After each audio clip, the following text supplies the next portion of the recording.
तो safety net की बात सन 80 के दशक में आई। लेकिन सेफ्टी नेट आप कितने लोगों के लिए लगा देंगे?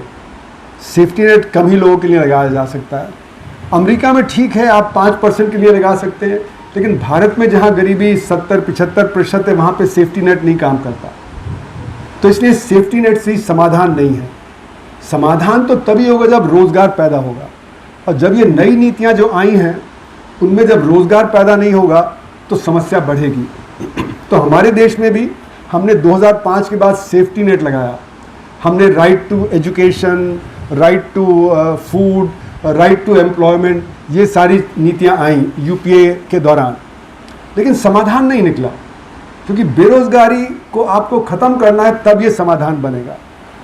तो इसलिए 2015 से वर्ल्ड बैंक की नई लाइन आई। वो क्या थी? Universal basic income.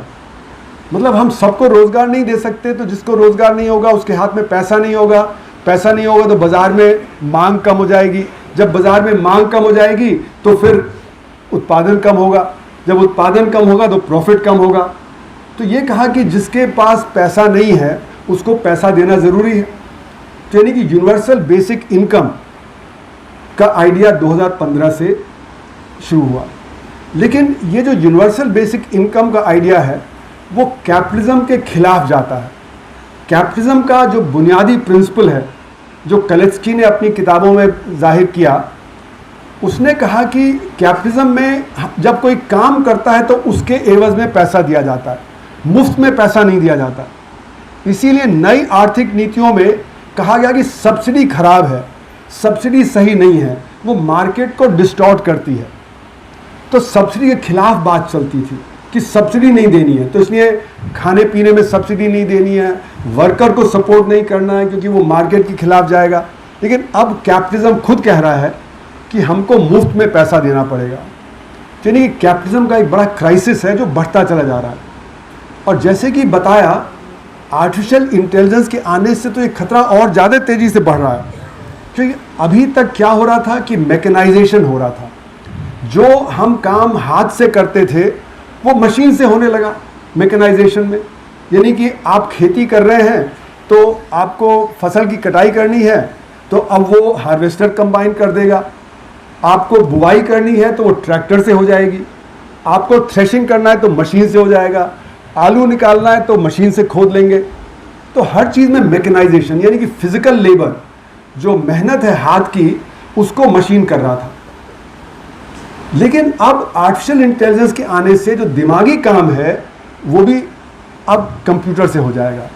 डॉक्टर का काम, आर्किटेक्ट का काम, इंजीनियर का काम, टीचर का काम, वो सारा आर्टिफिशियल इंटेलिजेंस कर देगा।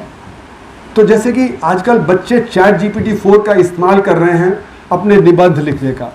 आप ChatGPT-4 को कहिए कि मुझे बेरोजगारी पे 1500 शब्दों का एक वो निबंध लिखना है, वो आपको 1500 का दे देगा। आप बोले 700 का चाहिए, वो 700 शब्दों का दे देगा। तो आजकल टीचर जो है वो परेशान है कि ये बच्चे ने खुद लिखा है या उसने AI के ज़रिए किया है। डॉक्टर का काम, बहुत बड़े लेवल पे डॉक्टर के काम में जो AI आ रहा है। जैसे कि आज से मैंने 6-7 साल पहले एक लेख पढ़ा था, उसमें बताया कि अगर किसी को कीमोथेरेपी कराना है तो कीमोथेरेपी एक कंप्यूटर बेहतर बताएगा बनिस्बत डॉक्टर के, क्योंकि कंप्यूटर ने तो 1 लाख आर्टिकल्स एब्जॉर्ब कर लिए हैं, जबकि कोई जो लिविंग डॉक्टर है वो तो ज़िंदगी में मुश्किल से 1000 आर्टिकल पढ़ सकता है। तो मैंने एक बंगलौर के डॉक्टर से बात की थी 6 साल पहले, तो उसने कहा हाँ मैं भी अब कंप्यूटर की मदद से बताता हूँ कि कौन सा कीमोथेरेपी बेटर है। अभी एक हमारे संबंधी हैं, वो सॉफ्टवेयर करते हैं, उन्होंने मुझे बताया कि अब एक उन्होंने ऐप डिज़ाइन किया है कि वो आपके माथे की पिक्चर ले लेते हैं, माथे की पिक्चर लेके वो आपको बता देंगे आपका ब्लड प्रेशर क्या है, आपकी शुगर क्या है, वगैरह वगैरह। तो डॉक्टर के पास जाने की क्या ज़रूरत पड़ेगी। एक मेरे साथी हैं, वो all India institute of medical science में स्किन के स्पेशलिस्ट हैं, उसके हेड ऑफ द डिपार्टमेंट हैं। तो मेरे बेटे को कुछ बॉयल हो गया था पैंडेमिक के दौरान, उन्होंने कहा आने की ज़रूरत नहीं है, आप उसकी पिक्चर लेके मुझे भेज दीजिए, मैं अपने ऐप में डाल दूंगा, वो ऐप बता देगा कि क्या ये बॉयल है और उसकी क्या दवा है। तो डॉक्टर का काम, आर्किटेक्ट का काम, इंजीनियर का काम, टीचर का काम, ये भी आर्टिफिशियल इंटेलिजेंस के जरिए होने लगा और ये बढ़ता जाएगा, क्योंकि इतनी तेजी से आर्टिफिशियल इंटेलिजेंस आगे बढ़ रहा है। आप देखिए अमेरिका में होड़ लगी हुई है, मतलब इलॉन मस्क ने एक ज़बरदस्त कंप्यूटर सेंटर बनाया है टेनेसी में। उसने 19 दिन में ये ज़बरदस्त कंप्यूटर सेंटर बनाया है जिसमें 1 लाख एनवीडिया चिप्स लगे हुए हैं और 2025 में 1 लाख और जोड़ रहा है, जबकि भारत सरकार 10,000 एनवीडिया चिप्स की जो दरखास्त रखती है उसको 10,000 चिप्स नहीं मिल रहे। उसने 1 लाख लगाया है और 1 लाख और जोड़ रहा है। 2 लाख एनवीडिया चिप्स के साथ उसने बहुत बड़ा कंप्यूटर सेंटर बनाया है। उसके ज़रिए आर्टिफिशियल इंटेलिजेंस और तेज़ी से बढ़ेगा। अमेरिका में ट्रंप साहब आए, उन्होंने कहा $500 बिलियन का मैं आर्टिफिशियल इंटेलिजेंस का प्रोग्राम बनाता हूँ। $500 बिलियन। फेसबुक ने कहा हम $10 बिलियन का एक नया सेंटर बना रहे हैं। तो एक रेस लगी हुई है और चीन ने एक डीप सीक करके जो आर्टिफिशियल इंटेलिजेंस बना दिया अमेरिका को टक्कर देने के लिए। तो होड़ लगी हुई है कि कैसे आर्टिफिशियल इंटेलिजेंस को और तेज़ी से बढ़ाया जाए। तो जितना तेज़ी से बढ़ेगा उतना तेज़ी से काम और कम मिलना शुरू हो जाएगा। तो इसलिए जो रोज़गार है, रोज़गार के बिना आदमी के पास पैसा नहीं और गरीबी, तो बेरोज़गारी से जुड़ी हुई है गरीबी और हमारे देश में गरीबी बहुत है। ये आर्टिफिशियल इंटेलिजेंस के आने से और ज़्यादा समस्या बढ़ जाएगी। तो इसलिए हमको समझना पड़ेगा कि बेरोज़गारी के पीछे वजह क्या है। तो वही मैं आज आपको बताना चाहता हूँ कि क्या वजह है बेरोज़गारी के पीछे। ये सबसे बड़ी समस्या है हमारे देश में। हमारे देश में आज जो यूथ है उसके पास काम नहीं है। 19 से 25 साल के बीच के जो बच्चे हैं, सबसे ज़्यादा बेरोज़गारी उनके बीच में है। वो पढ़े लिखे हैं और हो क्या रहा है कि वो सारा टाइम मोबाइल पे लगा देते हैं अपना, कुछ करने को नहीं है। मोबाइल पे समय लगाने से डिप्रेशन होता है, तो बच्चे बहुत लेवल पर डिप्रेस्ड हो रहे हैं और डिप्रेशन से फिर वो सब्सटेंस अब्यूज़ में चले जाते हैं, ड्रग्स में, ड्रिंकिंग में। उनके पास पैसा नहीं है तो घर में छीना झपटी हो रही है, तो वायलेंस घर के अंदर घुस गई है। बिहार की एक स्टडी अभी आई थी 2 साल पहले, उसमें बिहार की ये बताया कि बिहार के बहुत बड़े लेवल पे बच्चे ड्रग्स, ड्रिंकिंग वगैरह में जा रहे हैं। तो इसके सोशल परिणाम बहुत ज़बरदस्त हैं। अगर बेरोज़गारी होगी खासकर यूथ में तो उसके सोशल परिणाम बहुत ज़्यादा हैं। उसके पॉलिटिकल इफेक्ट हैं। पॉलिटिकल पार्टीज़ आजकल इन बच्चों को रिक्रूट करके अपना एजेंडा आगे कर रहे हैं।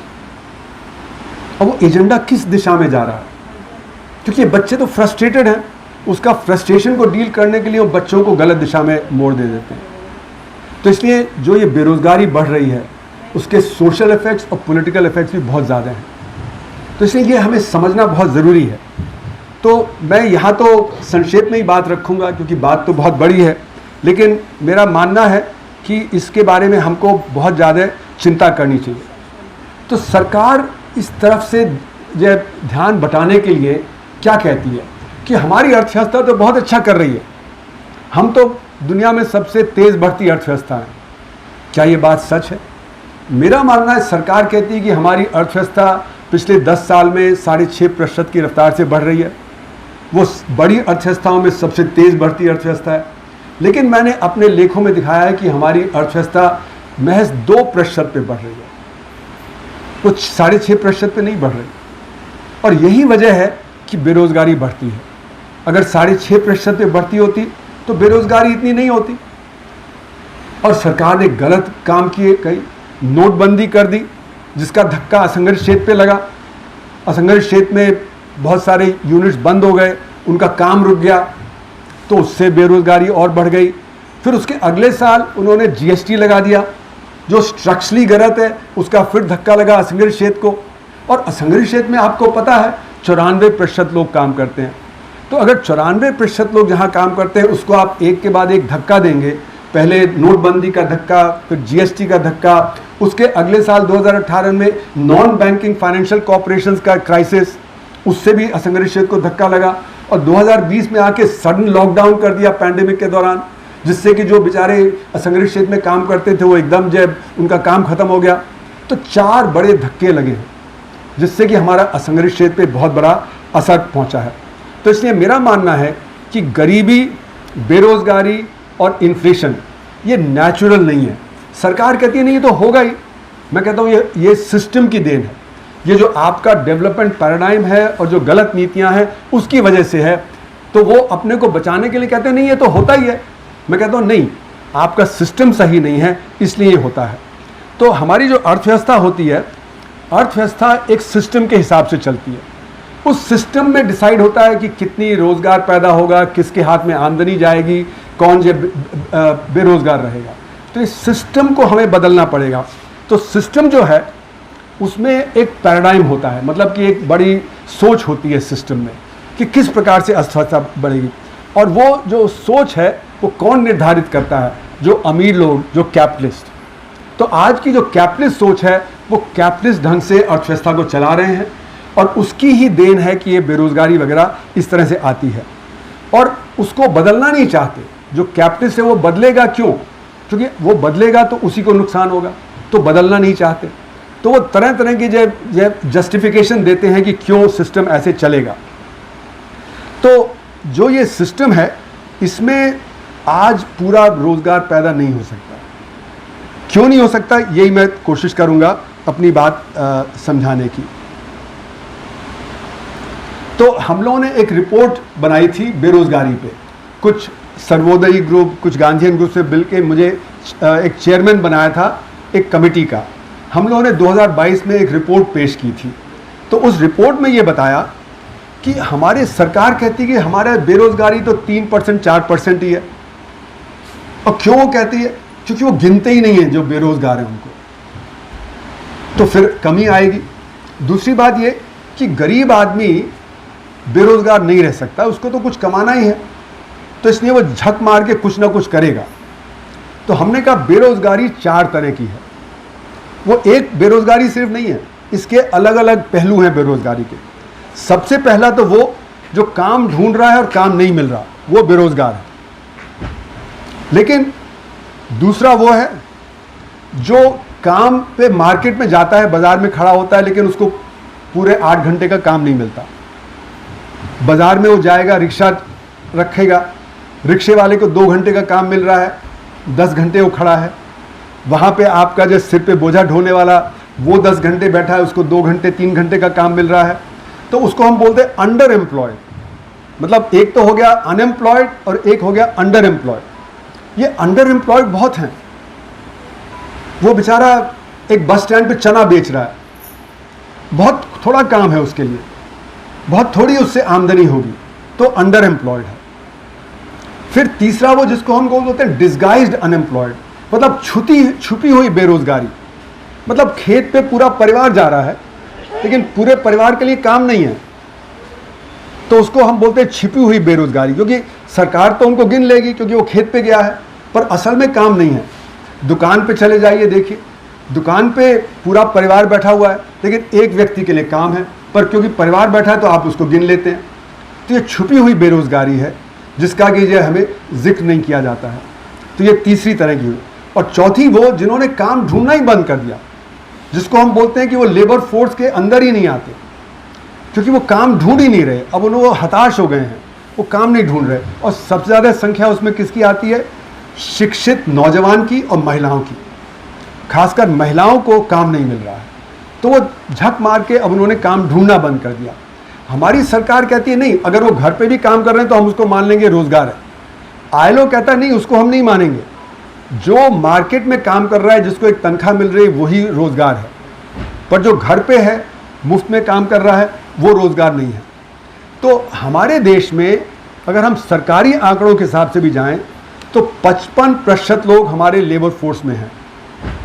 मतलब 15 साल से 64 साल की उम्र के 55% लोग ही हैं। जबकि और बड़ी अर्थव्यवस्था में, चीन में, अमेरिका में, ब्राज़ील में 65 से 70% लोग लेबर फोर्स में हैं। तो हमारे यहाँ 10 से 15% कम है। और अगर हम आईएलओ की परिभाषा से चलें तो अभी हमारा लेबर फोर्स पार्टिसिपेशन सिर्फ 48% है, जो सीएमआई का आंकड़ा है। तो उसके हिसाब से हमारे यहाँ करीब 17-18% लोग कम हैं। तो इनकी संख्या कम से कम 19 करोड़ है जो लोगों ने काम ढूंढना बंद कर दिया। तो इस तरह से हमने गिना तो हमने पाया कि हमारे देश में 145 करोड़ लोगों में से करीब 33 करोड़ लोग हैं जिनके पास कुछ काम है या ढंग का काम है, और 28.5 करोड़ लोग हैं जिनके पास ढंग का काम नहीं है, बिल्कुल काम नहीं है। तो हमारे यहाँ बेरोजगारी ये 28.5 करोड़ लोगों की है। तरह तरह की, जो 4 तरह की बेरोजगारी जो उन्होंने बताई वो 28.5 करोड़ की है। और अगर हम ये भी मान लें कि जो रूरल एम्प्लॉयमेंट गारंटी स्कीम वगैरह में जिनको काम मिल जाता है उनको भी छोड़ दें, फिर भी 22.5 करोड़ लोग हैं जिनके लिए हमें काम निकालना है।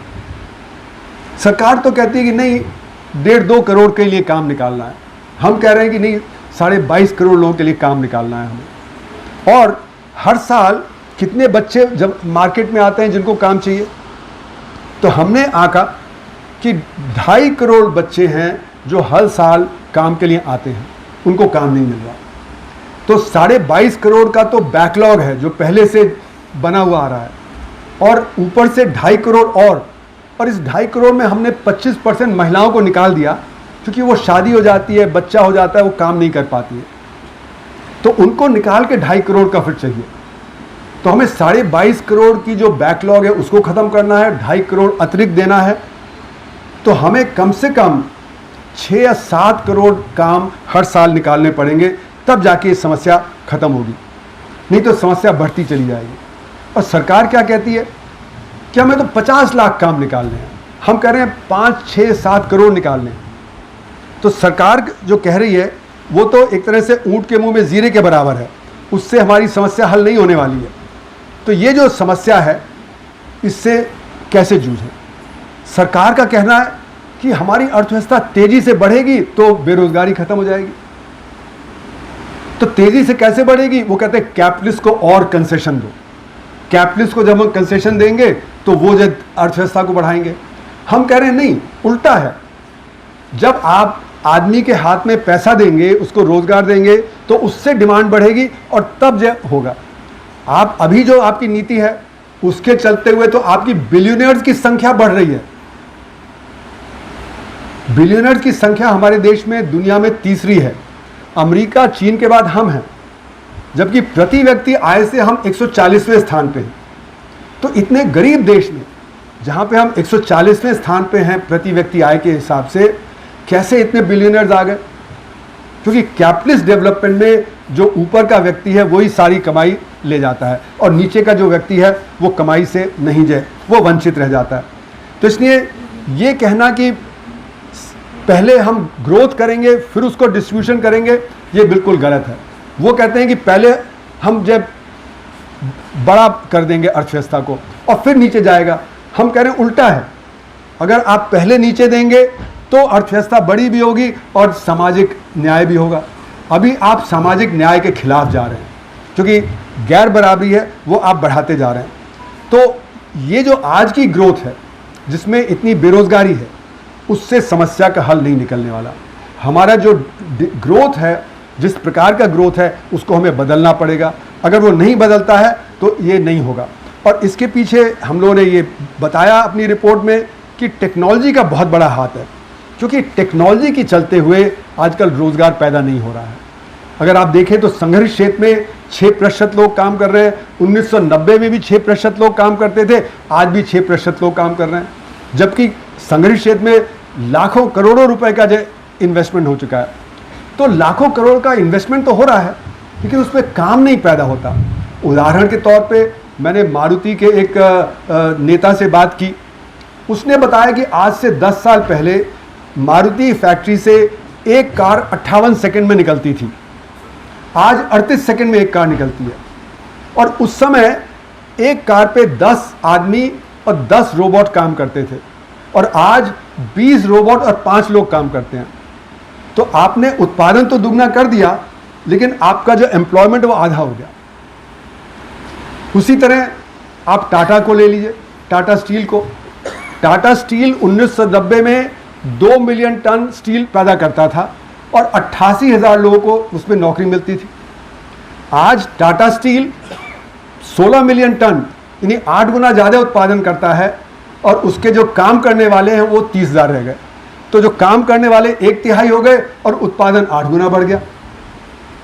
तो उत्पादन बढ़ने से जो रोजगार नहीं पैदा होता, सिर्फ वो टेक्नोलॉजी बहुत अहम है। बैंकों में आप देखिए, पहले सारे काम करने 1990 में सारे काम करने बैंक के अंदर जाना पड़ता था, पैसा निकालना, चेकबुक लेना, अकाउंट भरवाना वगैरह वगैरह। आज सब कुछ ये मोबाइल फोन पे हम कर देते हैं, बैंक जाने की जरूरत नहीं।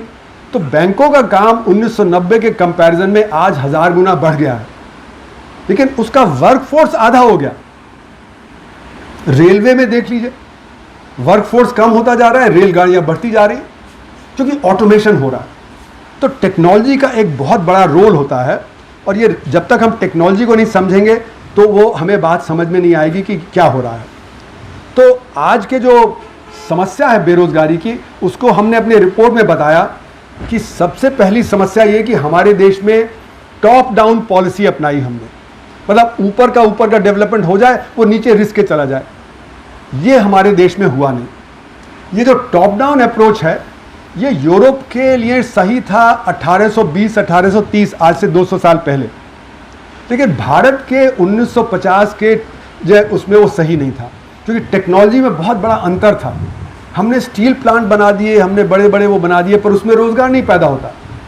उसकी वजह से हम कृषि में इन्वेस्टमेंट कम हो गया, जो रोजगार पैदा करने का था वो कम हो गया। तो इसलिए हमारी जो टॉप डाउन अप्रोच है, उसने बहुत बड़े लेवल पे बेरोजगारी क्रिएट की। फिर हमने टॉप डाउन अप्रोच किया और कहा कि इन्वेस्टमेंट करेंगे, बड़ा बड़ा इन्वेस्टमेंट करेंगे, पर लेकिन उसमें रोजगार कितना पैदा होगा उस पर ध्यान नहीं। तो इसको हम अंग्रेजी में बोलते हैं एम्प्लॉयमेंट बिकेम रेजिडुअल, मतलब जितना रोजगार होगा होगा, हमें रोजगार से मतलब नहीं, हमें इन्वेस्टमेंट से मतलब। ये एक टॉप डाउन अप्रोच का एक हिस्सा था। फिर हमने जो करना चाहिए था कि हमारे शिक्षा और स्वास्थ्य, उस पर ज़बरदस्त पहल करनी थी, वो हमने नहीं की। शिक्षा और स्वास्थ्य में बहुत रोजगार पैदा होता है, लेकिन हमने उतना शिक्षा और रोजगार में जो खर्चा नहीं किया जितना करना चाहिए था। जैसे कि दुनिया का जो एक मॉडल है, वो कहता है 6% जीडीपी का पब्लिक एजुकेशन में जाना चाहिए, 3% पब्लिक हेल्थ में जाना चाहिए। लेकिन हमारे देश में हमने कभी 4% से ज़्यादा जो पब्लिक एजुकेशन पे नहीं खर्च किया, और अभी भी 1.3% हम खर्च करते हैं अपने हेल्थ पे। इनमें हम अगर बढ़त करेंगे तो दोहरा फायदा होगा, एक तरफ टेक्नोलॉजी डेवलप होगी और दूसरी तरफ रोजगार पैदा होगा। तो आज हम टेक्नोलॉजी में भी पिछड़ गए और रोजगार में भी पिछड़ गए। टेक्नोलॉजी में कैसे पिछड़ गए?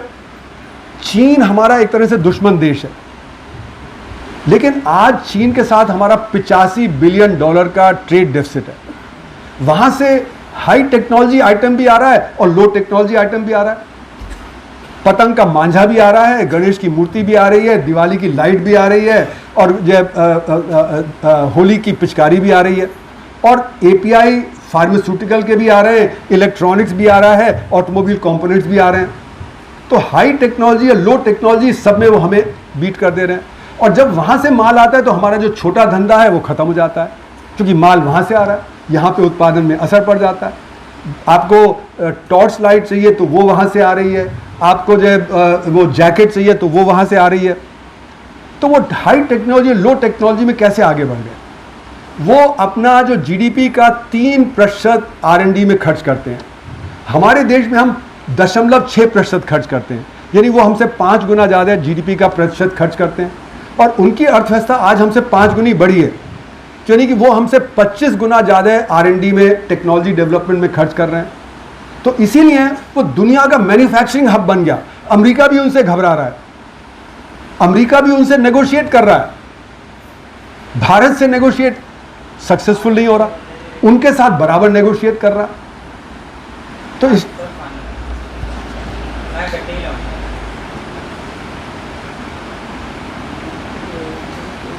अच्छा, तो जो हमें जो शिक्षा और स्वास्थ्य पे करना चाहिए था वो हमने नहीं किया, उसका दोहरा हमारे को नुकसान है। शिक्षा और स्वास्थ्य में हम बहुत कमज़ोर हैं। पैंडेमिक में हमने देखा कि किस प्रकार से लोगों को परेशानी हुई, कहाँ कहाँ उनको ऑक्सीजन नहीं मिली, एम्बुलेंस नहीं मिले, लोग हॉस्पिटल के बाहर मर गए। तो वो हमारा जो हेल्थ का सिस्टम है बहुत ही कमज़ोर है, चरमराया हुआ है, खासकर छोटे शहर में, गांव में तो बिल्कुल करीब करीब है ही नहीं। तो इससे हमें दोहरा नुकसान हुआ। फिर हमारे यहाँ जो गैर बराबरी इससे बढ़ी, गैर बराबरी से भी हमारा ग्रोथ कम हो गया और उससे बेरोजगारी और बढ़ गई। फिर हमारे देश में हमने बाजारीकरण किया, बाजार को आगे किया और स्टेट को पीछे कर दिया। तो जो स्टेट का इंटरवेंशन था वो आदमियों के हक में होता है, वो लोगों के हक में होता है। बाजार जो है वो कैपिटलिस्ट के हक में होता है। तो कैपिटलिज्म को हमने बहुत तेजी से बढ़ावा दिया, खासकर 1991 के बाद। इसको मैं कहता हूँ बाजारीकरण। जो ये वैश्वीकरण का फेज है 1991 के बाद, उसको मैं बाजारीकरण बोलता हूँ कि बाजार हावी हो गया है सबके ऊपर। बाजार हमारी सोच को उसने कब्जा कर लिया है। इसी से हमारी मूवमेंट्स कमज़ोर हो गई, तो ये बाजार आगे हो गया। तो ये बाजारीकरण का बहुत ही बड़ा खतरा है जो हमारे सामने बढ़ता चला जा रहा है। बाजारीकरण को समझना पड़ेगा, मैं आऊँगा। और फिर काले धन की अर्थव्यवस्था बहुत तेज़ हो गई भारत में। ये काले धन की अर्थव्यवस्था से कैपिटलिस्ट को फ़ायदा होता है, वो एक्स्ट्रा प्रॉफिट कमा लेता है। तो काले धन की अर्थव्यवस्था प्रोफेसर कैल्डोर आए थे 1955-56 में। उन्होंने उस समय आंका कि काले धन की अर्थव्यवस्था 4 से 5% थी हमारे जो उत्पादन का। मैंने 2016 में आर्टिकल लिखा, बताया कि 2012 तक वो 62% हो गई। यानी आज के हिसाब से अगर आप चलें तो 200 लाख करोड़ की करीब काले धन की अर्थव्यवस्था है। ये जो 200 लाख करोड़ की काले धन की अर्थव्यवस्था है, इसके चलते भी बेरोजगारी होती है, इसके चलते भी समाज में परेशानी आती है। हर क्षेत्र में घुसा हुआ है, शिक्षा में, स्वास्थ्य में, सब चीज़ों में परेशानी आदमी को आती है। जो काम होना चाहिए वो काम होता नहीं है, तो आम आदमी परेशान हो जाता है इससे। तो ये भी है। फिर जैसे मैंने बताया कि सरकार ने गलत नीतियों के चलते हुए नोटबंदी कर दी, जीएसटी कर दिया, ये सब कर दिया, उससे धक्का लगा। ये एक बहुत बड़ा कारण हो गया। तो इससे जो हमारा असंगठित क्षेत्र में गिरावट आई, जैसे मैंने पहले कहा, उसकी वजह से भी बेरोजगारी बढ़ी। और ये बेरोजगारी जो है उसमें हमारे कास्ट का, जेंडर का, कम्युनिटी का, रीजन का सारा वो मामला। मतलब कहाँ पे बेरोजगारी ज़्यादा है? उत्तर प्रदेश, बिहार, मध्य प्रदेश में। और कहाँ बेरोजगारी कम है? वहाँ पे दक्षिण भारत में, पश्चिम भारत में। तो इसके रीजनल डायमेंशंस भी हैं, और कहाँ पे ज़्यादा है, कहाँ पे कम है, उसका समाधान भी हमें सोचना पड़ेगा। तो ये क्या दिखाता है? ये दिखाता है कि हमने वेस्टर्न मॉडर्निटी को कॉपी किया। जब हम आज़ाद हुए तो हमको लगा कि जल्दी से हम मॉडर्निटी को कैप्चर कर लें। तो मॉडर्निटी कहाँ थी? वो पश्चिमी देशों में थी। तो पश्चिमी देशों का मॉडल हमने कॉपी किया, इसीलिए हमारा मॉडल टॉप डाउन हो गया। और ये टॉप डाउन मॉडल से बहुत ही भयंकर समस्या आई, क्योंकि जो लोग ऊपर थे वो अर्बन सेंट्रिक थे और इंडस्ट्री सेंट्रिक थे। तो उन्होंने गांव का ध्यान नहीं दिया, उन्होंने खेती पे ध्यान नहीं दिया। तो हमारे देश की जो नीतियां थी, जबकि जो नीचे के तबका है, गांव में 80% लोग किसानी पे निर्भर करते थे 1950 में, तो उधर ध्यान नहीं दिया। ये था कि ऊपर जो डेवलपमेंट हो जाएगा वो रिस्क नीचे जाएगा, वो हुआ नहीं।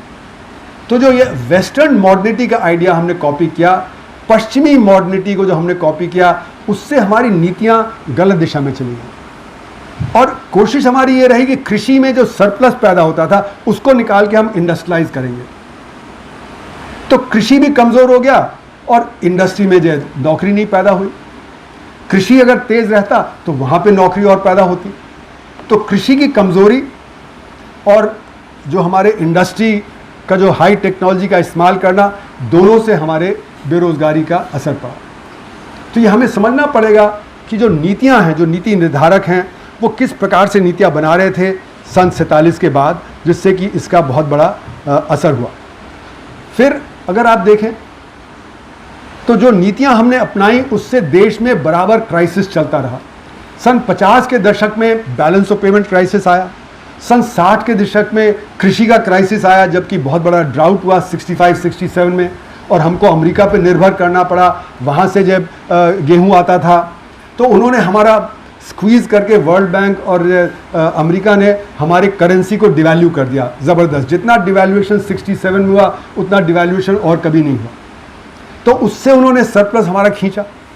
फिर 70s के दशक में आके आप देखिए यौम किपुर वॉर हुई, उससे पेट्रोलियम गुड्स के प्राइसेस बढ़ गए। हमारे यहाँ इन्फ्लेशन सन 72-74 में बड़ा तेज़ हो गया, और उसके बाद इमरजेंसी आ गई। और इमरजेंसी के बाद फिर जनता सरकार आई। जनता सरकार ने पब्लिक सेक्टर को दरकिनार करना शुरू कर दिया। तो पब्लिक सेक्टर जो बन रहा था वो भी डाउन होने लगा। सन 80 के दशक में फिर क्राइसिस आ गया। फिर ऑयल क्राइसिस आया, और सन 91 में जब बहुत ज़्यादा क्राइसिस आया, हम दोबारा IMF के पास गए तो उन्होंने कहा आपको सारा नीतियाँ बदलनी पड़ेंगी और प्रो कैपिटलिस्ट नीतियाँ आपको अपनानी पड़ेंगी। तो जो नई आर्थिक नीतियाँ हैं जिनको मैं बाजारीकरण कहता हूँ, वो नीतियाँ सीधे सीधे आई और उन्होंने हमारा जो गरीब आदमी है उसके फेवर में नीति ना होके वो अमीरों के हक में चली गई, जिसको मैं बाजारीकरण बोलता हूँ। इसके साथ साथ ये भी हो रहा था कि हमारे देश में जो हमारी नीतियाँ थे वो फेल कर रही थी, उसके चलते काले धन की अर्थव्यवस्था तेज़ होती चली गई। काले धन की अर्थव्यवस्था से क्या होता है?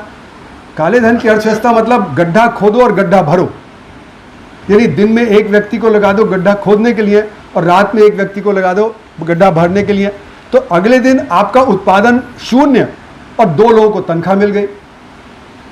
तो इसका मतलब है कि उत्पादकता नहीं बढ़ेगी, क्योंकि जब उत्पादन ही नहीं होगा तो उत्पादकता कैसे बढ़ेगी? तो उदाहरण के तौर पे एक सड़क आपने बनाई, उसमें करप्शन हुआ, कोल टार नहीं डाला आपने पूरा, आपने जो उसमें रोड़े पूरे नहीं डाले, सड़क ठीक से नहीं बनी, बारिश आई बह गई सड़क, तो सड़क भी टूटी रही और जो आपका इन्वेस्टमेंट हुआ उसका जो फायदा भी नहीं मिला। तो काले धन की अर्थव्यवस्था गड्ढा खोदो गड्ढा भरो की है, कि गलत काम करो उससे कमाओ, उससे अर्थव्यवस्था को जो भी हो मेरा तो फायदा हो रहा है।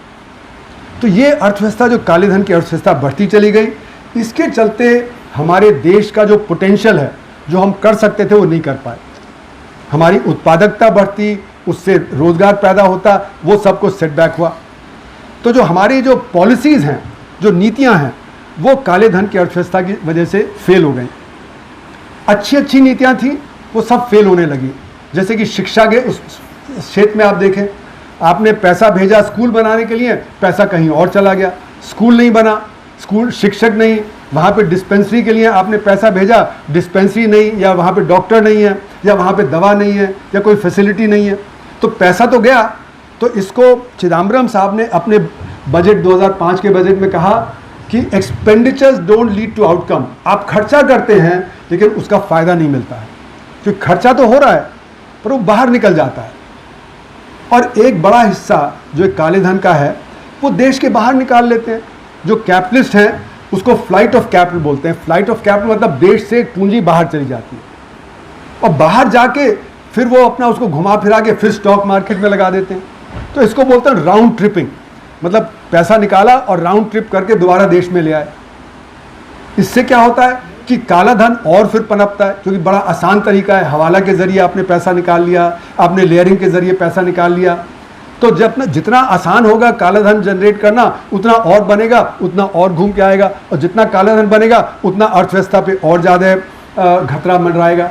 तो मैंने एक लेख लिखा था 2005 में, मैंने दिखाया कि काले धन की अर्थव्यवस्था की वजह से हमारा जो ग्रोथ रेट है वो 5% कम हो गया। यानी कि सन 70 के दशक में जब अर्थव्यवस्था 3.5% पे बढ़ रही थी तो 8.5% पे बढ़ सकती थी।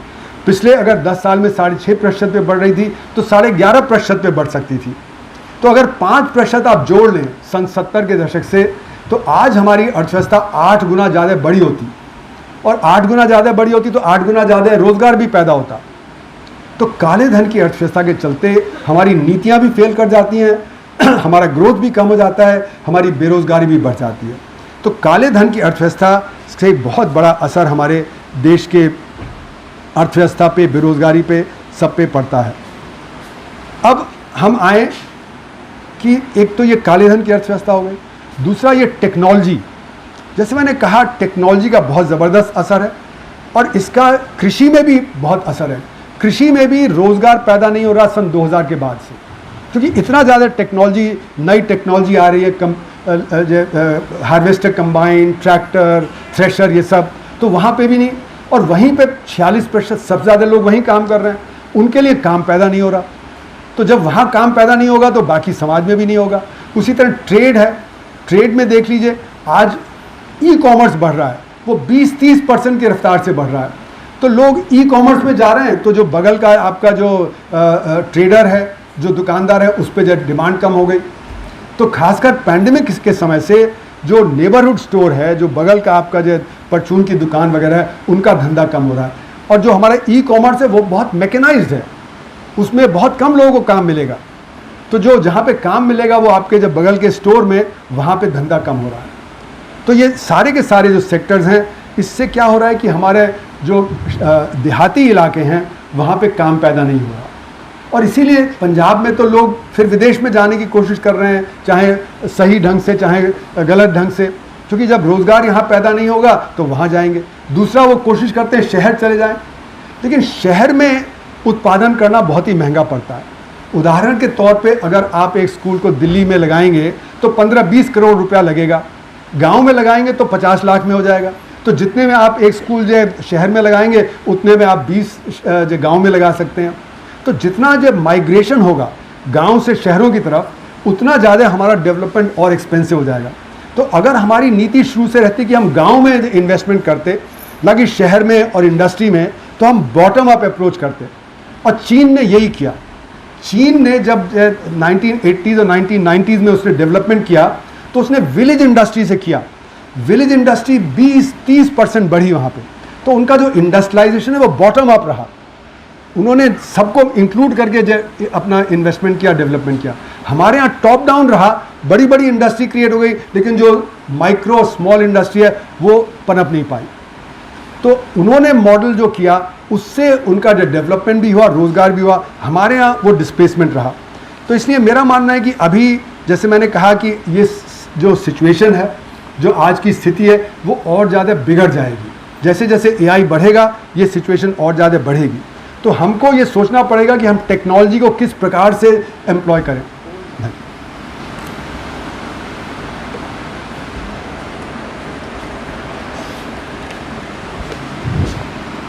तो टेक्नोलॉजी को जब तक हम सोशली रिस्पॉन्सिबल फॉर्म में नहीं करेंगे तब तक ये नहीं होगा।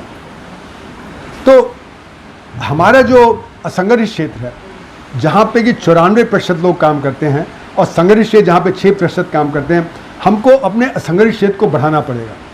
अभी सरकार की नीति क्या है कि असंगठित क्षेत्र को ख़त्म करो, इसीलिए वो डिजिटाइजेशन, डीमोनेटाइजेशन, GST, ये सारी की सारी चीज़ें कर रहे हैं जिससे कि असंगठित क्षेत्र संगठित हो जाए।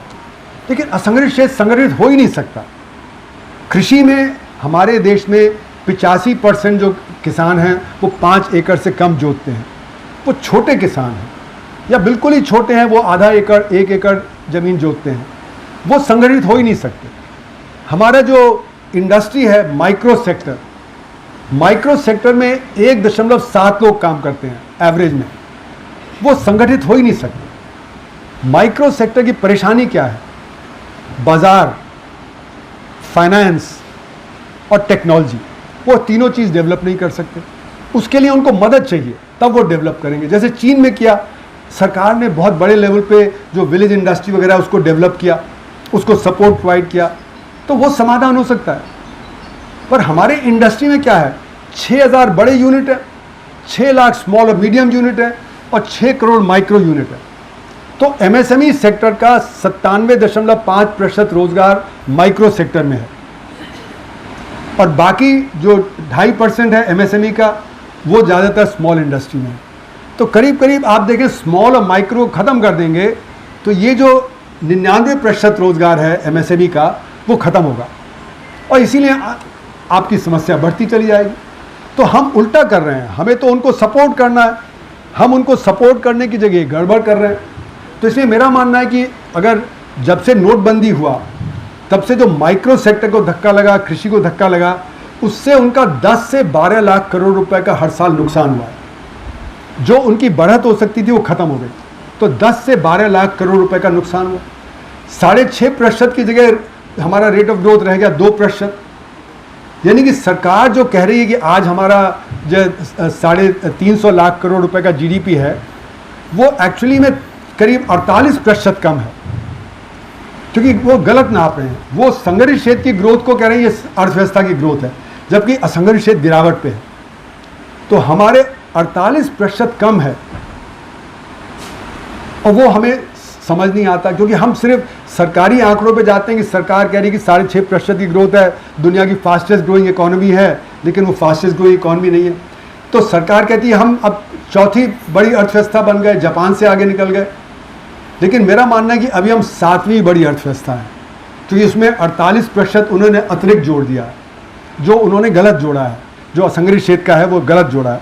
तो इसलिए सरकार जब कहती है कि हमारी रेट ऑफ ग्रोथ 6.5% है, तो फिर वो कहती है कि ये सब कुछ तो ठीक चल रहा है, इसमें फिर हमें कुछ करने की ज़रूरत नहीं है। अगर सब कुछ ठीक चल रहा है तो असंगठित क्षेत्र के लिए अलग से नीति क्यों बनाएं, जबकि ज़रूरत है कि हम असंगठित क्षेत्र के लिए अलग से नीति बनाएं, उसको ख़त्म होने से बचाएं। अगर वो नहीं करेंगे तो रोज़गार पैदा नहीं होगा। अगर हम सिर्फ संगठित क्षेत्र पर निर्भर रहेंगे, हाई टेक्नोलॉजी पर निर्भर रहेंगे, तो हमारे यहाँ रोज़गार पैदा नहीं हो सकता, हमारे यहाँ बेरोज़गारी और बढ़ती चली जाएगी। तो इसलिए मेरा मानना है कि हमारी नीतियाँ ही पूरी तरह से गलत हैं, और इसको मैं कहता हूँ कि हमने अपने असंगठित क्षेत्र को अदृश्य कर दिया है। क्योंकि हम तो सिर्फ संगठित क्षेत्र को देख के बोलते हैं जी अर्थव्यवस्था बहुत अच्छा कर रही है, बहुत अच्छा कर रही है, तो इसका मतलब है कि हम असंगठित क्षेत्र की तरफ ध्यान ही नहीं दे रहे। तो उसको हमने अदृश्य कर दिया, हमने डेटा में अदृश्य कर दिया और पॉलिसी में उसको अदृश्य कर दिया कि उसके लिए अलग से पॉलिसी बनाने की ज़रूरत नहीं। तो ये 6.5% की ग्रोथ है तो बहुत अच्छा है, लेकिन इसको मैं बोलता हूँ ये कॉलोनाइजेशन है। जैसे कि ब्रिटिश रूल जो था वो कॉलोनियल रूल था, उससे क्या हुआ, कॉलोनियल रूल में हमारा जो मार्केट है उस पर कब्जा करने के लिए ब्रिटेन ने हमारे जो प्रोड्यूसर्स को दबाया। तो 1860 से 1890 का पीरियड जिसको हम बोलते हैं डी इंडस्ट्रियलाइजेशन का पीरियड, जबकि जो भारत में जो इंडस्ट्री थी, सेटल्ड इंडस्ट्री थी, टेक्सटाइल में, मेटलर्जी में, शिप बिल्डिंग में, वो सारी ख़त्म हुई 1860-1890। तो ये वहाँ से सामान आ जाता था, लैंकशायर से, मैनचेस्टर से, वहाँ से सामान आ रहा था। तो उसी तरह ऑर्गेनाइज सेक्टर जो है उसने कॉलोनाइज कर लिया है हमारे अनऑर्गेनाइज सेक्टर को, कि अनऑर्गेनाइज सेक्टर गिर रहा है, ऑर्गेनाइज सेक्टर बढ़ रहा है। इसका आपको एविडेंस हर जगह मिलेगा, पर सरकार उसको एविडेंस को नहीं देती। 2018 में जीएसटी के बाद जगन्नाथन साहब जो कि चेयरमैन हैं प्रेशर कुकर इंडस्ट्री के, उन्होंने ये कहा कि प्रेशर कुकर 30 कंपनी बनाती हैं देश में, 5 बड़ी इकाई हैं, 25 छोटी इकाई हैं। उन्होंने कहा हम 5 बहुत खुश हैं, हमारा तो 24% ग्रोथ हो रहा है। और अगले सेंटेंस में बोल रहे हैं कि क्यों 24% ग्रोथ हो रहा है, क्योंकि असंगठित क्षेत्र में गिरावट पे है। तो खुद मान रहे हैं कि असंगठित क्षेत्र में गिरावट है तो हमारी 24% ग्रोथ है। उसी तरह लगेज इंडस्ट्री, वीआईपी सबसे बड़ा, वीआईपी के चेयरमैन बोल रहे हैं कि जी हम बहुत तेजी से बढ़ रहे हैं क्योंकि असंगठित क्षेत्र जो 80% है मार्केट का वो गिरावट पे है। उसी तरह आप ट्रेड में देख लीजिए, ई कॉमर्स बढ़ रहा है, नेबरहुड स्टोर गिर रहा है। हर क्षेत्र में आप देखें तो संगठित क्षेत्र बढ़ रहा है, असंगठित क्षेत्र गिरावट पे है, और इसका एविडेंस है। लेकिन वो एविडेंस हमारे सरकारी आंकड़ों में नहीं आ रहा। तो इसलिए हमारे सरकारी आंकड़े कहते हैं 6.5% की ग्रोथ है, मैं कह रहा हूं कि 2% से ज़्यादा ग्रोथ नहीं है पिछले 9 सालों से। तो इसीलिए हम अभी 7वीं बड़ी अर्थव्यवस्था है, वो अभी हम 4थी बड़ी अर्थव्यवस्था नहीं है, और इसी रफ्तार से चलेंगे तो हम 3री बड़ी अर्थव्यवस्था भी नहीं होंगे, जबकि सरकार कह रही है कि हम जर्मनी से आगे भी निकल जाएंगे, 3री बड़ी अर्थव्यवस्था आ जाएंगे 2027 तक। ये होने वाला नहीं है, क्योंकि हम ध्यान नहीं दे रहे अपने असंगठित क्षेत्र पे। और इसका फायदा किसको है? बिजनेस को। जितना असंगठित क्षेत्र रहेगा, संगठित क्षेत्र का लेबर ज़्यादा वेज नहीं डिमांड कर सकता, क्योंकि उसको खतरा है कि उसको निकाल दिया तो कहाँ जाएगा। तो असंगठित क्षेत्र बड़ा होने से वेजेस कम रहते हैं, और जो अपर मिडिल क्लास है उसको सर्वेंट मिल जाते हैं। मेरा जो नेफ्यू अमेरिका में कार्डियोलॉजिस्ट है, वो मुझसे 50 गुना ज़्यादा कमाता है, लेकिन उसकी हस्ती नहीं है कि एक फुल टाइम सर्वेंट रख पाए। हमारे यहाँ जो अपर मिडिल क्लास घर हैं उनके सर्वेंट भी होंगे, ड्राइवर भी होगा, गार्डनर भी होगा, क्योंकि यहाँ वेजेस बहुत कम है। तो लो वेजेस किसको फ़ायदा पहुँचा रहे हैं? असंगठित क्षेत्र के चलने से लो वेजेस हैं। ये लो वेजेस का फ़ायदा मिल रहा है हमारे जो बिजनेस है और जो हमारे अपर क्लास के लोग हैं। इसलिए वो नहीं चाहते कि ये बेरोज़गारी ख़त्म हो। तो इसका मतलब है कि हमारे यहाँ सोशल इनजस्टिस है कि जिसको हमें मदद करना चाहिए हम उसको मदद नहीं करते, और ये सरकार की नीतियों में बिल्कुल साफ है। सरकार की नीतियों में क्या साफ है? जब भी पैसा बढ़ाना होता है तो किसका पैसा बढ़ा रहे हैं? आईटी सेक्टर का, पावर सेक्टर का, बड़े बड़े फ्रेट कॉरिडोर का, बड़े बड़े हाईवेज का। उसमें उनको लगता है तरक्की है, लेकिन कहाँ पे कटौती कर देते हैं? जरा डेफिसिट बढ़ता है तो शिक्षा पे कटौती कर देते हैं, स्वास्थ्य पे कटौती कर देते हैं, रूरल डेवलपमेंट पे कटौती कर देते हैं, एग्रीकल्चर में कटौती कर देते हैं।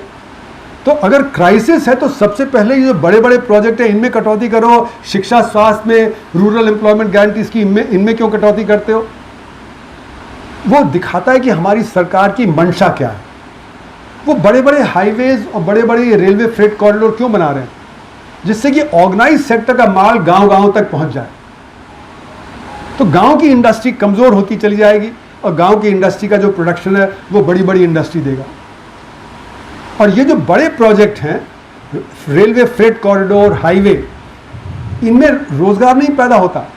पहले सड़क बनती दिखती थी मुझे सन 70 सन 80 के दशक में, सैकड़ों लोग काम करते थे उस पर। आज बड़े बड़े बुलडोजर्स, बड़ी बड़ी क्रेन करके 10 लोग काम करते दिखते हैं। तो ये भी बहुत ही कैपिटल इंटेंसिव है। जो आज का कंस्ट्रक्शन है रेलवे फ्रेट कॉरिडोर का, हाईवे वगैरह का, ये बहुत कैपिटल इंटेंसिव है, इसमें ज़्यादा रोजगार पैदा नहीं होता। तो कहने को हम सड़कें बना रहे हैं, कहने को हम रेलवे फ्रेट कॉरिडोर वगैरह बना रहे हैं, लेकिन उसका भी फायदा संग्रहित क्षेत्र को पहुंच रहा है। तो मैंने कई उदाहरण दिए, मेरे समय कम है, मैं उसमें अभी उदाहरणों में जा नहीं रहा। लेकिन अगर आप देखें तो रूरल एम्प्लॉयमेंट गारंटी स्कीम में सबसे ज़्यादा रोजगार गाँव में पैदा होता है। उसको बार बार कटौती कर देते हैं, उसको पैसा नहीं दे रहे। तो आरबीआई के आंकड़े बता रहे हैं कि जब रूरल एम्प्लॉयमेंट गारंटी स्कीम में 100 लोगों को काम एक परिवार का मिलना चाहिए, 50 से 55 लोगों को 55 दिन का काम मिल रहा है, पूरा काम नहीं मिल रहा है, क्योंकि उतना पैसा नहीं अलॉट किया जा रहा। तो जो सबसे बड़ी एम्प्लॉयमेंट जनरेशन स्कीम है उसमें बार बार वो कटौती कर देते हैं। तो इसका असर किस पे होता है? इसका असर हमारे गरीबों पे होता है। तो हमारी जो सरकार की आज नीति है वो क्या है? इसको मैं बोलता हूँ ट्विन पॉलिसी है। एक तरफ गरीब को गरीब रखो और उससे वोट लेते रहो, उसको फ्रीबीज देते रहो, उसको कभी बस का टिकट फ्री कर दो, कभी जो उसको लैपटॉप दे दो, कभी साइकिल दे दो, तो उससे आपको वोट मिलता रहेगा। और सारे के सारे बेनिफिट किसको दे दो? वो जो आपके जो क्रोनी कैपिटलिस्ट हैं, क्रोनी कैपिटलिस्ट को आप बिजनेस थमा दे रहे हो तरह तरह के। और जहाँ पे आपके ज़्यादा बड़े क्रोनी हैं उनको सरकार की मदद से प्रॉफिटेबल बिजनेस मिल जाते हैं। तो बम्बई का एयरपोर्ट देना था तो पहले इनकम टैक्स रेड हो गई, फिर ईडी रेड हो गई, उसने बेच दिया अपना। और हमको पता है वो किसको बेचा? सीमेंट कंपनी होलसेम यहाँ से जा रही थी, बहुत बड़ी प्रॉफिटेबल कंपनियां हैं उसकी, एसीसी वगैरह। तो वो अल्ट्राटेक जो बिरला की कंपनी है, अल्ट्राटेक सबसे बड़ी सीमेंट कंपनी है, वो अल्ट्राटेक को बेच रहे थे अपनी सीमेंट कंपनियां। लेकिन एक दिन पहले वो समझौता टूट गया और अगले दिन वो फेवरेट को मिल गया, जिसका सीमेंट में कुछ समय था ही नहीं। तो यानी कि हमारा जो इन्वेस्टमेंट क्लाइमेट है वो इसीलिए बिगड़ गया। क्यों बिगड़ गया? क्योंकि आज अगर आप प्रॉफिटेबल धंधा कर रहे हो तो हो सकता है किसी की निगाह पड़ जाए, वो आपका बिजनेस टेक ओवर कर लेगा। तो इसीलिए हमारे देश से जो हाई नेटवर्थ इंडिविजुअल्स हैं, जो खरबपति हैं, वो देश छोड़ के जा रहे हैं। 1914 से 1919 के बीच में 23,000 हाई नेटवर्थ इंडिविजुअल्स देश छोड़ के विदेश चले गए। और 2019 में 7,500 और गए, और 2022 में पैंडेमिक के बाद 7,500 और चले गए। और पिछले साल जो सरकार ने आंकड़ा दिया कि 2.5 लाख लोगों ने अपनी सिटीजनशिप छोड़ दी इंडिया की और विदेशी सिटीजनशिप ले ली। तो जो इन्वेस्ट कर सकते थे हाई नेटवर्थ इंडिविजुअल्स, वो जब देश छोड़ के जाएंगे तो इन्वेस्टमेंट कमज़ोर पड़ जाएगा देश में। तो ये ट्विन स्ट्रैटेजी है सरकार की कि हमारे जो क्रोनीज हैं उनको हम आगे बढ़ाएंगे और गरीब को गरीब रखेंगे, जिससे गरीब से हमें वोट मिलता रहेगा जब हम फ्री भी देंगे, और बेनिफिट हम प्रोवाइड करेंगे। जो अम्बानी हैं, अडानी हैं, टाटा हैं, इनको हम बेनिफिट प्रोवाइड करते रहेंगे। तो ये ट्विन स्ट्रैटेजी है कि पैसा वहाँ जाएगा और गरीब गरीब रहेगा, और जब वो उससे बेरोजगारी उसकी होगी तो उसकी परेशानी है। तो इसलिए ये ट्विन स्ट्रैटेजी पॉलिटिकली अडॉप्ट की गई है, जिससे कि ये सारा मामला चलता रहे। अब इसमें जो मैंने पहले कहा था कि इसमें जो हमारा वैश्वीकरण है उसका एक बहुत बड़ा रोल है। जो वैश्वीकरण है वो नया नहीं है, वैश्वीकरण तो बहुत पुराना है। भारत से बुद्धिज़्म जापान तक गया, बाली आइलैंड हिंदू आइलैंड है, सारे साउथ ईस्ट एशिया में भारत का ट्रेड होता था, सारे ईस्ट अफ्रीका से ट्रेड होता था, वेस्ट एशिया से ट्रेड होता था, अरब देशों से। तो वो भी वैश्वीकरण था। लेकिन हमारा वैश्वीकरण बदला सन 1750 के बाद। सन 1750 के बाद वो एक तरफा वैश्वीकरण हो गया। पहले दो तरफा था, आदान प्रदान होता था, लेकिन जब से ब्रिटिश ने हमारे ऊपर कब्जा किया तो वो एक तरफा हो गया।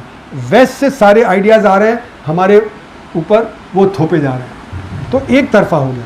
और 1991 से जैसे हमने कहा कि बाजारीकरण का दौर हो गया। तो बाजारीकरण के दौर में क्या हुआ, बाजारीकरण से हमारी जो सॉवरेनिटी थी, संप्रभुता, वो कमज़ोर पड़ गई।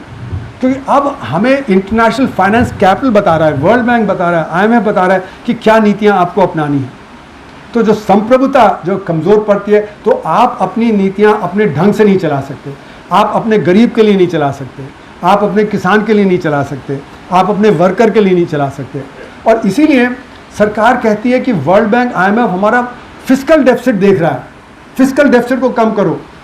ये नहीं कह रहा कि हमें गरीब का ध्यान रखना है। अगर गरीब के ध्यान रखने में फिस्कल डेफिसिट बढ़ता है तो क्या प्रॉब्लम है?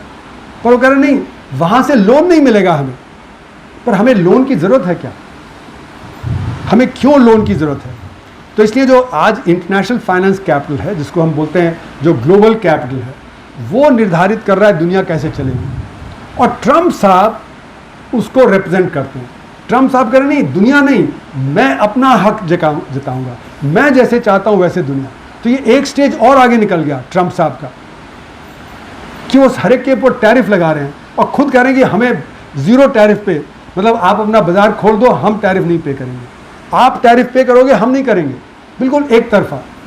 तो जो कैपिटलिज्म है उसका हार्ड फेस सामने आ गया, जिसकी लाठी उसी की भैंस।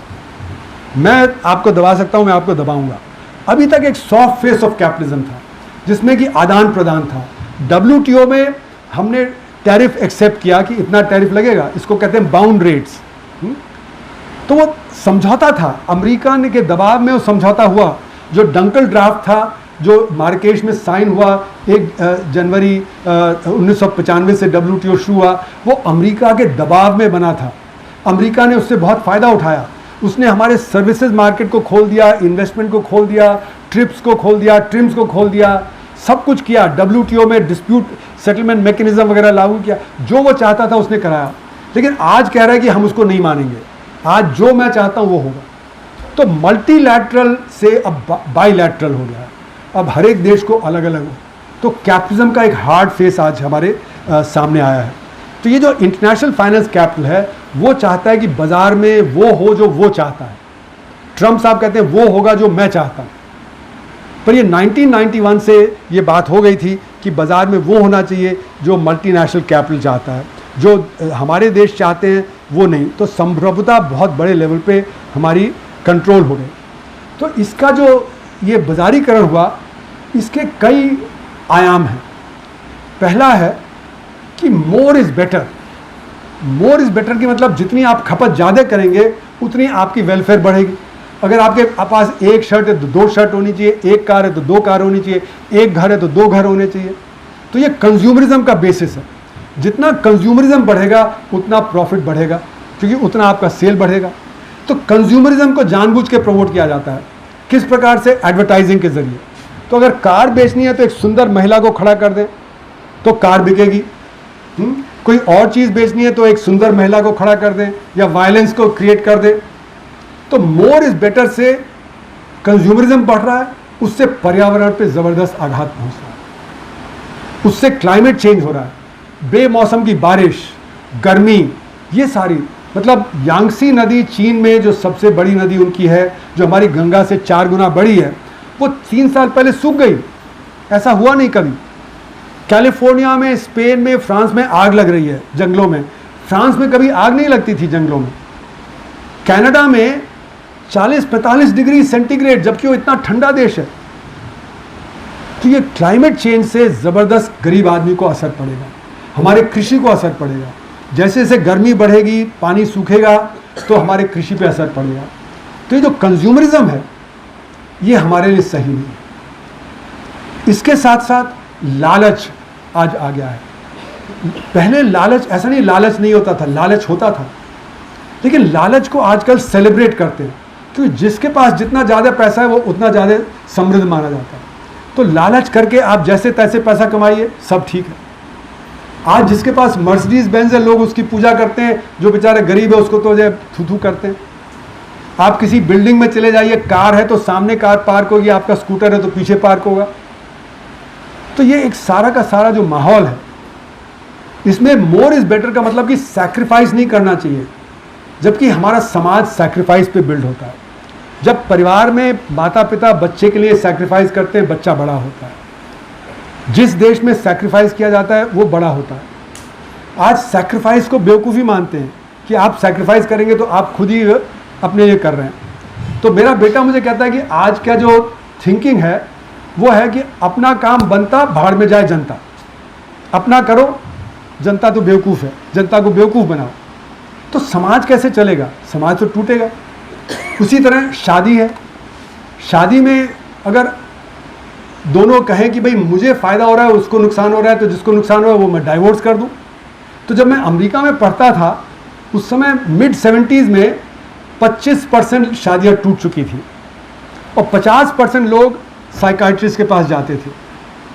तो जहां परिवार टूटेगा तो वहां पे साइकाइट्रिक प्रॉब्लम बढ़ेगी, क्योंकि परिवार से एक स्टेबिलिटी आती है, बच्चे को वो स्टेबिलिटी खत्म हो जाती है। तो अमेरिका में आज कितना कंफ्यूजन है। कोई 1/3 पिता है क्योंकि वाइफ ने 3 शादी कर ली है, कोई 1/4 बेटा है, भाई है तो ये 4 शादी हुई हैं। तो 1/3 पिता, 1/4 भाई, ये बड़ा कंफ्यूजन क्रिएट करता है कि फैमिली क्या है। तो ये मोर इज बेटर के पीछे देखिए कितना ज़बरदस्त एक फिलॉसफी छिपी हुई है जो आज हमारे दिमागों में घुस गई है। तो इस तरह की 4-5 चीज़ें और हैं, समय कम है मैं उसमें नहीं जा रहा, लेकिन इसके चलते हुए आज हमने ये डिसाइड कर लिया है अपने दिमाग में कि सिर्फ इकोनॉमी मैटर करती है, कितनी मेरी कमाई है, उसके अलावा और कुछ नहीं मैटर करता। सोशल नहीं मैटर करता, हिस्टोरिकल नहीं। तो आज का जो एनालिसिस है वो ए हिस्टोरिकल और ए सोशल है। सामाजिक जो हमें सोचना चाहिए हम उसकी तरफ सोच नहीं रहे, जो हमें अपने इतिहास से सीखना चाहिए वो हम सीख नहीं रहे। आजकल हम व्हाट्सएप यूनिवर्सिटी से कुछ भी इतिहास सीख लेते हैं, गलत सलत, और क्योंकि लोगों को प्रोपेगेंडा करना है वो तरह तरह की चीज़ें डाल देते हैं और वो हमें गुमराह करता रहता है। तो इसका असर क्या है? अगर हम सामाजिक नहीं हैं तो हमें इक्वालिटी क्या है? वो तो इक्वालिटी तो सामाजिक होती है, इक्विटी भी नहीं है, इक्वालिटी भी नहीं है, इक्विटी भी नहीं है। तो आज हमारी नीतियाँ इक्वालिटी और इक्विटी को ध्यान ही नहीं देती पिछले 35 साल से। तो गैर बराबरी तो बढ़ेगी बढ़ेगी। तो जितना आप होमो इकोनॉमिकस, इसको बोलते हैं होमो इकोनॉमिकस, कि जितना सिर्फ आप कहेंगे कि आदमी सिर्फ इकोनॉमिक एजेंट है, उसका कोई इतिहास नहीं, उसका कोई सामाजिक वो नहीं, तो वो नेचुरली ये सारी चीज़ें होंगी जो गड़बड़ी फैलाएंगी समाज में। तो आज जो नेचुरल रिसोर्सेज हैं पर्यावरण में, हवा है, पानी है, वो तो सोशल रिसोर्सेज हैं, वो सबके हैं, लेकिन उस पर भी कब्जा हो गया। पानी हम ये पीते हैं क्योंकि हम नल के पानी को ट्रस्ट नहीं करते। हवा प्रदूषित है। जो आपका कोस्टल रीजन है, कोस्टल रीजन जो सारा जो होटल्स वगैरह सब ऑक्यूपाई कर ले रहे हैं, वो भी प्राइवेटाइज हो गया। पानी, रिवर्स को प्राइवेटाइज किया जा रहा है, जंगलों को प्राइवेटाइज किया जा रहा है। तो हर जगह प्राइवेटाइजेशन, मतलब हर चीज़ प्राइवेट कब्जे में। वो अब जो सामाजिक चीज़ थी वो सामाजिक नहीं रह गई। तो इसलिए समाज का दायरा सिकुड़ता चला जा रहा है। तो जो सामाजिक चीज़ें होती थी जैसे कलेक्टिव एक्शन आजकल कम से कम होता जा रहा है। लोगों को मोबिलाइज करना बहुत मुश्किल हो रहा है।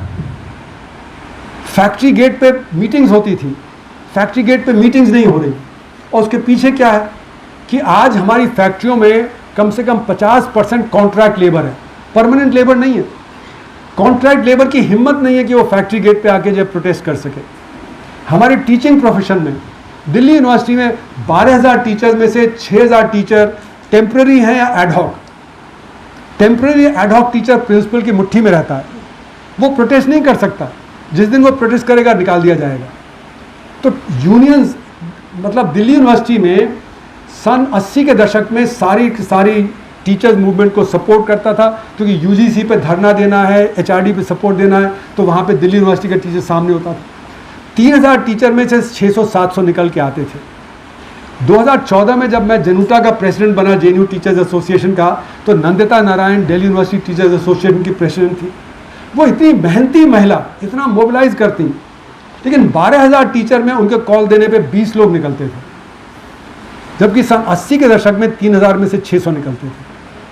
तो टीचर्स मूवमेंट कमज़ोर हो गया, और टेक्नोलॉजी ने टीचर्स मूवमेंट को और कमज़ोर कर दिया। आज बच्चे क्लास नहीं जाते, वो इंटरनेट से कर लेते हैं, वो एआई से कर लेते हैं। तो जो एजुकेशन का रोल था एक सिटीज़न बनाना, वो रोल कमज़ोर हो गया, क्योंकि सोशल जो लेवल है उस पर जो चीज़ें बिखर गई हैं। तो इसलिए मेरा मानना है कि जो ये बाज़ारीकरण है इसने हमारे दिमाग को जकड़ लिया है, हमारी सोच को जकड़ लिया है, और हमारी सोच को मोड़ दे दिया है इंडिविजुअलिज्म की तरफ, कलेक्टिविटी और सोशल से अलग। और ये आज हम इससे जूझ रहे हैं कि कितना इंडिविजुअलिज्म हो गया है, जिससे कि हम जो मूवमेंट्स है वो नहीं चला सकते।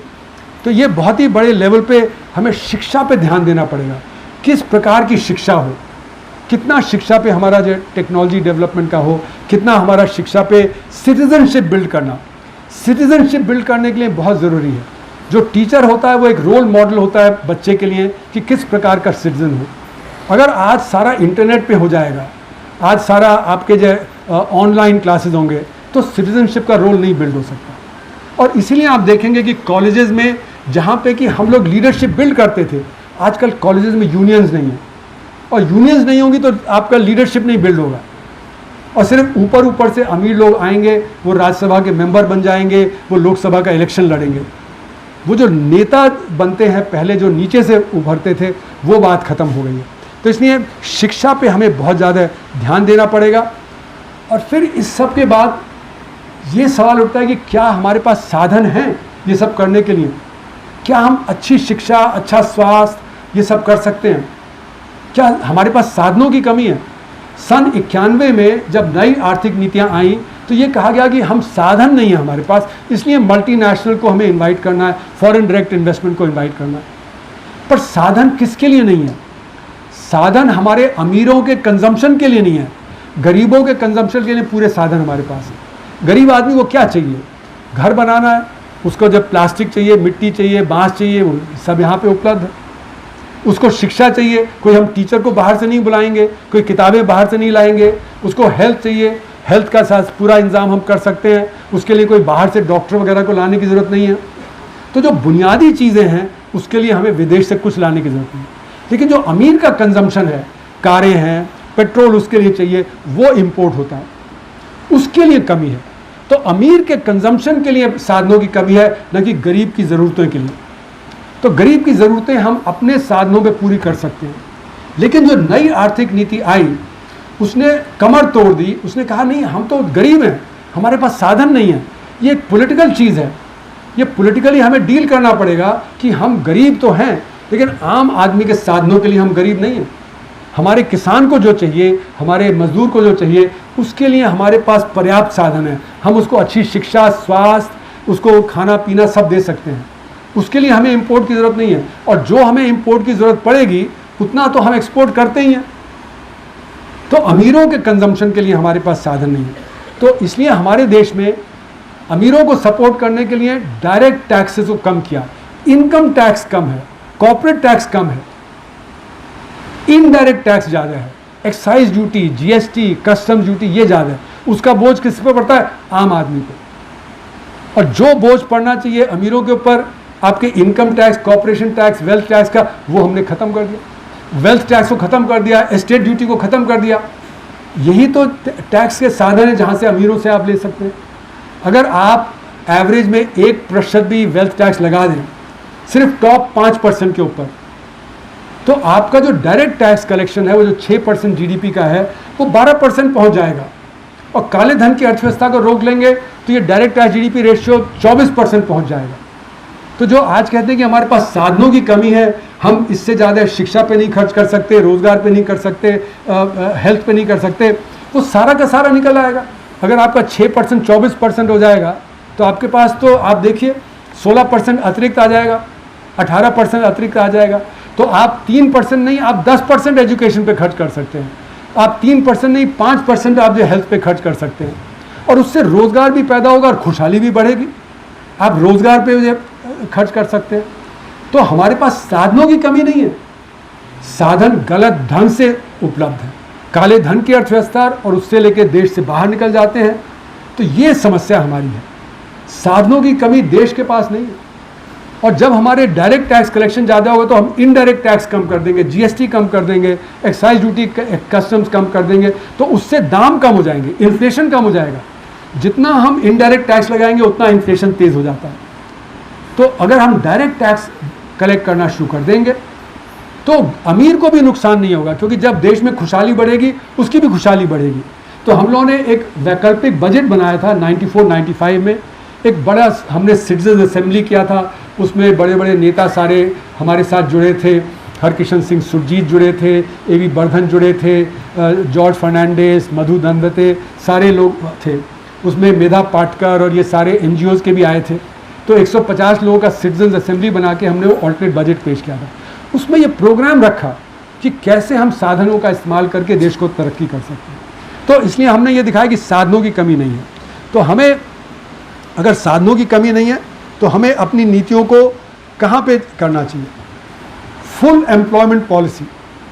अगर सबको रोजगार देंगे तो ये जो 28.5 करोड़ लोग हैं जिनके पास काम नहीं है, वो तो अतिरिक्त उत्पादन करेंगे। अभी तो उत्पादन नहीं कर रहे, वो जब अतिरिक्त उत्पादन करेंगे तो हमारा GDP 16% बढ़ जाएगा, और जब 16% बढ़ेगा तो हमारा खर्चा कितना होगा उनकी सैलरी पे? 8%। तो वो 16% सेल्फ फाइनेंसिंग होगा। तो हमने अपनी रिपोर्ट में दिखाया कि अगर हम फुल एम्प्लॉयमेंट की तरफ जाएंगे तो उसके लिए कोई अतिरिक्त साधन कहीं से नहीं चाहिए, वो खुद ही अपने साधन जनरेट करेगा। तो full employment policy is self financing, वो अपने आप खुद फाइनेंस कर लेगी। उतने संसाधन पैदा होंगे, क्योंकि ज़्यादा लोग काम करेंगे तो ज़्यादा उत्पादन होगा, तो ज़्यादा जो पैसा जो जनरेट होगा। तो इसलिए हमको फुल एम्प्लॉयमेंट पॉलिसी से डरना नहीं चाहिए। हमको हाँ ये ज़रूर है कि लग्जरी कंजम्पशन जो है देश में उसको कम करना पड़ेगा। लग्जरी कंजम्पशन को कम करने के लिए हमने ऑल्टरनेट बजट में बताया कि किस प्रकार से सेस लगा के luxury car, luxury hotels, luxury hospital, यहाँ से साधन उठा के हम कैसे जो एम्प्लॉयमेंट पॉलिसी की तरफ उसको मोड़ दे सकते हैं। तो मेरा मानना है कि साधनों की कमी नहीं है, हम साधनों को जुटा के ये सारी चीज़ें कर सकते हैं जो करनी है। तो इसलिए अगर हमको फुल एम्प्लॉयमेंट की तरफ मूव करना है तो हमें अपना जो बुनियादी जो डेवलपमेंट का जो पैकेज है उसको बदलना पड़ेगा, डेवलपमेंट पैराडाइम को बदलना पड़ेगा। डेवलपमेंट पैराडाइम को तभी बदला जा सकता है जबकि हमारी पॉलिटिकल विल होगी। पॉलिटिकल विल मतलब कि आम जनता की विल हमारी नीतियों में जाए। आज किसकी विल जा रही है? अडानी, अंबानी, टाटा, ये बड़े बड़े लोगों की। वो निर्धारित कर रहे हैं किस प्रकार की पॉलिसी चले। तो इसलिए मूवमेंट्स की बहुत ज़रूरत है। बिना मूवमेंट्स के कोई सामाजिक बदलाव नहीं होता। आज वर्कर्स और किसान दोनों को साथ आना पड़ेगा। यही लोग पिस रहे हैं, यही लोग असंगठित क्षेत्र में हैं। तो हम लोग कई साल से बात कर रहे हैं कि अगर वर्कर्स और किसान एक साथ हो जाएंगे दोनों को फ़ायदा होगा। अभी किसान सोचता है कि मैं वर्कर को ज़्यादा तनख्वाह दूंगा तो मेरा प्रॉफिट कम हो जाएगा, लेकिन जब वर्कर के हाथ में ज़्यादा पैसा होगा तो कृषि की डिमांड बढ़ जाएगी और प्राइस MSP से ज़्यादा हो जाएगा ऑटोमेटिकली, क्योंकि डिमांड बेसिक आइटम्स की है। जो वर्कर है वो तो बेसिक आइटम खरीदेगा जो आज वो नहीं खरीद पा रहा, जिसको कि आज 80 करोड़ को सरकार 5 किलो राशन दे रही है, वो मार्केट से लेगा तो मार्केट में प्राइस बढ़ेगा। तो इसलिए किसान को नुकसान नहीं होगा अगर वो वर्कर के साथ कंबाइन करता है। तो ये मैं कई बार संयुक्त किसान मोर्चा के लोगों से भी बात हुई, वर्कर्स के ट्रेड यूनियन वालों से भी बात हुई, मैं सबको यही कहता हूँ कि हमको एक दूसरे के साथ जुड़ना पड़ेगा। उसमें महिलाओं को जोड़ना पड़ेगा, उसमें एजुकेटेड यूथ जो अनएम्प्लॉयड है उसको जोड़ना पड़ेगा। जब ये हम करेंगे तो इससे हमारे वो होगा। और माइक्रो सेक्टर जो है उसमें नौकरी तब बढ़ेगी जब हम माइक्रो सेक्टर को सपोर्ट करेंगे। आज सरकार तो माइक्रो सेक्टर को ही ख़त्म कर रही है, स्मॉल सेक्टर को ही ख़त्म कर रही है। तो माइक्रो सेक्टर की 3 परेशानियां हैं, वो है मार्केटिंग, फाइनेंस और टेक्नोलॉजी। टेक्नोलॉजी में सरकार को मदद करनी पड़ेगी, और जो मार्केटिंग और फाइनेंस है वो अगर हम कोऑपरेटिव बना देंगे। भदोही में कारपेट है, इच्छल करंजी में टेक्सटाइल है, खुर्जा में पॉटरी है, लुधियाना में होजियरी है, इनके कोऑपरेटिव बना देंगे तो ये कोऑपरेटिव फिर अपना जब मार्केटिंग भी कर सकते हैं और अपना क्रेडिट भी ले सकते हैं। टेक्नोलॉजी सरकार प्रोवाइड करेगी। तो ये माइक्रो सेक्टर को सपोर्ट करेंगे तो एवरेज में 1.7 एम्प्लॉयमेंट है, जिस दिन वो 3.4 हो जाएगा तो 11 करोड़ नौकरियां अतिरिक्त पैदा होंगी। तो माइक्रो सेक्टर में ही होगा, और कृषि से लोग निकल के माइक्रो सेक्टर में आएंगे, और जितना माइक्रो सेक्टर जो स्ट्रांग होगा उतना कृषि स्ट्रांग होगा। जितना कृषि स्ट्रांग होगा उतना माइक्रो सेक्टर स्ट्रांग होगा। तो इसलिए ये एक स्ट्रैटेजी हमें बना के करना पड़ेगा, जिसमें कि आज जो शॉर्ट टर्मिस्ट नीतियां हैं उससे निकल के हमें लॉन्ग टर्म में सोचना पड़ेगा। तो जो भी नीति हो हमारी, वो लॉन्ग टर्म सोच में हो, वो शॉर्ट टर्म में नहीं हो। आजकल सारी नीतियां शॉर्ट टर्मिस्ट नीतियां हैं। लॉन्ग टर्म में और बॉटम अप अप्रोच जब ये होगा तभी हमारा समाधान निकलेगा। तो टेक्नोलॉजी का भी समाधान हमें ढूंढना पड़ेगा कि टेक्नोलॉजी किस प्रकार से समाज में इंट्रोड्यूस हो, इसको सोशली रिस्पॉन्सिबल वे में। क्योंकि टेक्नोलॉजी से जब अनएम्प्लॉयमेंट होगा तो हमें कहना पड़ेगा कि देखो वर्क वीक कम करना, जैसे फ्रांस में हो रहा है कि उन्होंने वर्क वीक 40 घंटे से 35 से 30 कर दिया। तो अगर हमारी प्रोडक्टिविटी डबल होती है तो हमारे वर्किंग आवर्स हाफ हो जाएं तो सबको काम मिलेगा। तो हमें ये एक इनोवेटिव ढंग से सोचना पड़ेगा कि उसकी अर्निंग कम नहीं होगी लेकिन वर्किंग आवर्स उसके कम हो जाएंगे, जिससे कि डबल हो जाए हमारा एम्प्लॉयमेंट। तो ये जो इनोवेटिव चीज़ें हैं इनकी तरफ हमें ध्यान देना पड़ेगा। और ये जो ऑल्टरनेटिव की बात हम कर रहे हैं, ये ज़ीरो सम गेम नहीं है। ये लोग समझते हैं कि अगर हमने ज़्यादा टैक्स लगा दिया अमीरों पे, वेल्थ टैक्स लगा दिया, स्टेट ड्यूटी लगा दिया तो उनकी आमदनी कम हो जाएगी। नहीं, उनकी डिमांड जब ज़्यादा होगी तो उनकी आमदनी और बढ़ जाएगी। ये हम लोगों ने ऑल्टरनेट बजट में दिखाया था कि उनकी डिमांड नहीं कम होगी। और आज हमारा जो संग्रहित क्षेत्र है उसके पास बहुत कैपिटल है, वो इन्वेस्ट नहीं कर पा रहा क्योंकि डिमांड कम है। उसकी जो बैलेंस शीट, जैसे कि अगर आप रिलायंस ले लें तो रिलायंस सबसे ज़्यादा डेटेड इंडेटेड कंपनी था